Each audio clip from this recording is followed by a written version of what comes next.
सुल्तानपुर में Samajwadi party India गठबंधन के प्रत्याशी श्री राम भुआल निषाद भारी मतों से विजयी होंगे। यहाँ की जनता विजयी बना के भेजेगी।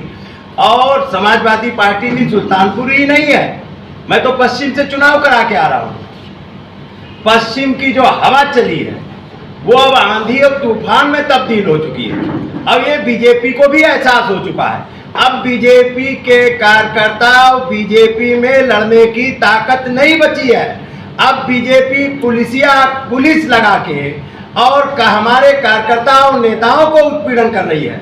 इससे जाहिर हो गया जैसे खिसियानी बिल्ली खंबा नोचे वाला हाल इन्होंने कर दिया है। और बीजेपी हार चुकी है। बीजेपी अब कुछ नहीं बची है।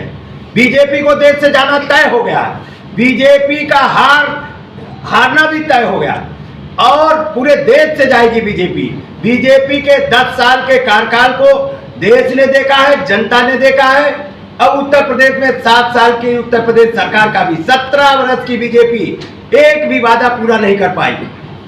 हर मोर्चे पे विफल नाकाम सरकार का जाना तय है। मैं तो अभी शाहजहांपुर से चुनाव करा के आ रहा हूँ। शाहजहांपुर में ज्योत्सना कश्यप जो माननीय अखिलेश यादव जी ने कैंडिडेट बनाया था, भारी मतों से विजयी हो रही हैं। वहां के 3-3 मंत्री लगे थे लगातार।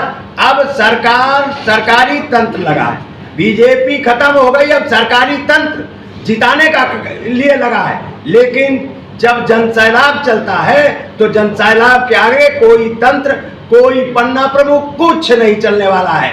और जिस तरीके से अब चुनाव जनता बनाम भारतीय जनता पार्टी है, अब प्रदेश और देश की जनता जनता ने कमान ले लिया है।